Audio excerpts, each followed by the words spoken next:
Guess not all of Vesemir's teachings have receded into oblivion. A Witcher can forget to eat, to drink, to breathe even. But a Witcher never ever forgets to care for his blade. Yeah, I used to repeat that incessantly. Never tired of doing it either. What creature was it?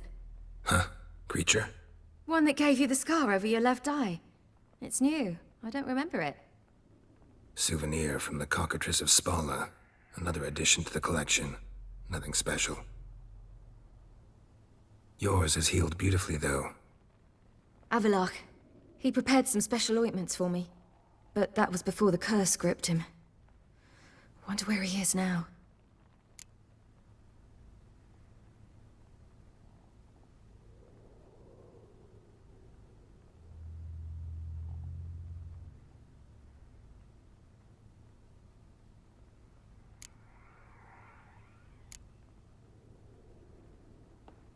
We lifted the curse. He's at Kaer Morhen, waiting for you. Are you serious? You must be. You'd not jest about something like that. A nice thing to wake up to. You trust him? Avallac'h? He's not let me down to date. Not once. Why exactly is Avallac'h helping you? Sages have never been fond of humans. He doesn't do it for me. It's about my power. As if it could ever be about anything else. Avallac'h tried to teach me how to control my ability. He was also making sure I didn't fall into Eredin's hands. What's Eredin after? What's he want from you? What everyone wants. Control of my powers. His homeworld faces annihilation. Eredin's decided to invade ours. Brilliant, wouldn't you say? Can't achieve much on his own, so he needs to bring an army. Except his navigators can't possibly move him and thousands of NL between planes. Their abilities won't allow it. Whereas yours will. Exactly. And if I die in the process, well, that's a necessary sacrifice. How'd you ever start traveling with Avallac'h? As soon as I'd left you and Yen on the Isle of Avalon, I found myself pursued. Eredin and his Red Riders were on my heels. I fled through many worlds, many times. They came very close to catching me once. It was then that Avallac'h appeared, out of nowhere. He found a portal, and took us to a world where Eredin couldn't find us for, oh, perhaps half a year.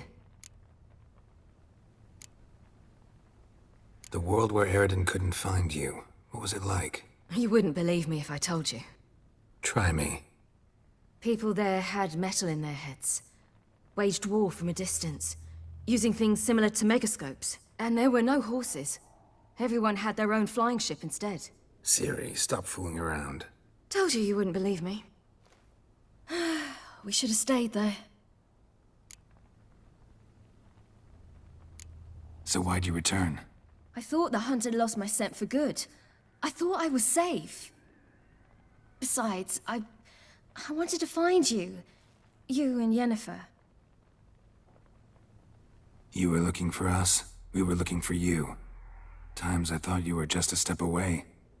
Other times, felt like I was going around in circles. I'm not surprised. There were times I fled pell-mell headfirst and forward.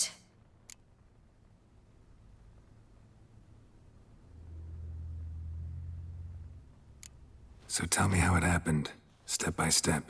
Eredin located us mere moments after we landed on Ard Skellig. Soon after, he and his riders surrounded us. I thought it was over, the end. Turned out Eredin had other plans. He produced the phylactery, uncorked it. A fog enveloped us, and Avallac'h began gasping for air. That's how Eredin cursed Avallac'h, triggered his transformation into Uma? Yes. He didn't wish to kill him. Humiliation, that's what he was after. But Avallac'h refused to succumb without a fight. He cast a spell that wrought havoc in the hunt's ranks. And in a full half of a forest on Ard Skellig. Yet it also gave us time to flee. Avallac'h opened a portal. I leapt in. He was supposed to follow right behind me, but something went awry. Impaired by the curse, He failed to reach the portal in time. We had agreed that if anything went wrong and we were separated, we would meet at his hideout in Velen. But you failed to meet there. Yes, we failed to. Once through the portal, instead of at Avalok's hideout, I landed right in the middle of Crookback Bog. I barely escaped the crones. And then there was the Baron. You know, he took me hunting. I killed a wild boar with my sword. I heard. A coincidence, really. I had no desire to hunt that day, but it felt wrong to refuse. I'd taken nothing remotely resembling a hunting weapon. I simply hadn't intended to hunt. I was wandering through the forest, breathing deep the air. And then I heard a strange sound. Unsettling. Boar attacked you? Big as a bison, and lumbering straight at me. And all I had was my sword. Had to manage. Did just fine, judging by how the Baron's men remember it. Simple soldiers, the whole lot. But we got along splendidly. A shame I had to leave. Flee. But I didn't want to bring the Wild Hunt down on them.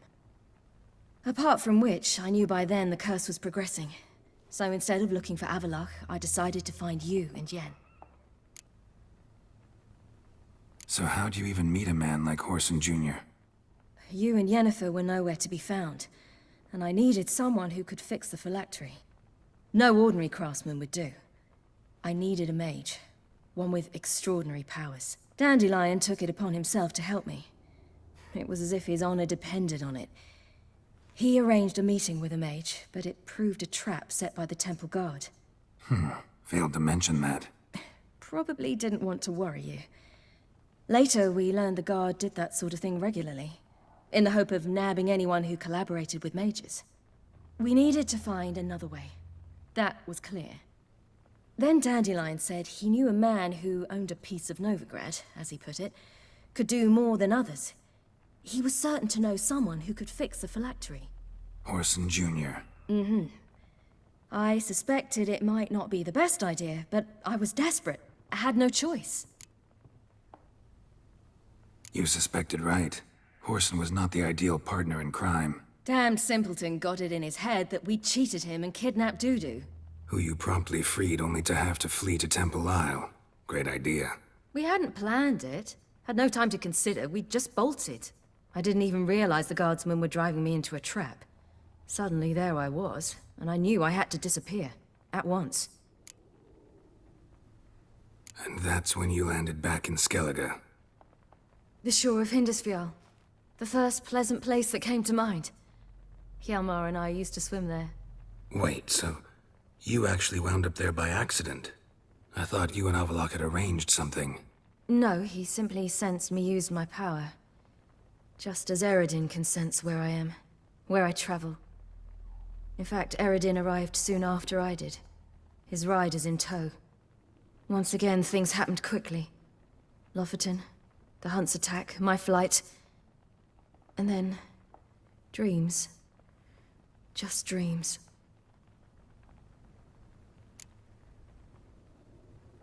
What did you dream? I've had nothing but nightmares lately. Pretty horrible. Likewise, for the most part. In one, a monster grown from a stillborn child chased you. Ugh, that was horrible. Had a few nice dreams. For example, in one we sat around a fire, drinking good wine, and all around people danced and laughed. I like that one a lot better. Me too. But these dreams, and the others, ended in some tower. No matter what I dream, in the end, I would enter a tower. Recognize it? Know where it might be? Not sure. I don't think so, but there was something familiar about it. And something terrifying. The tower was stark and dead. But at the same time, I felt I had to enter it. Did you? No. Dreams all ended with me searching for the entrance. And the last time, instead of the tower, I saw your grizzled face. If not for the scar over your eye, I'd have thought I was still dreaming.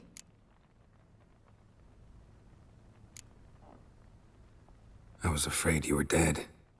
Found some dwarves here. Said they'd try to wake you, but you were cold as ice, and you weren't breathing. And yet you came in. Who listens to dwarves these days? Speaking of which, they're probably getting antsy. We should go. Got a boat on the beach. Once we land, we'll head for Kaer Morhen. On horseback. Right. Conventional means of travel. They're just better. Though a portal would be quicker. And draw Eredin to us immediately. Rather not risk it. Besides, I hate portals.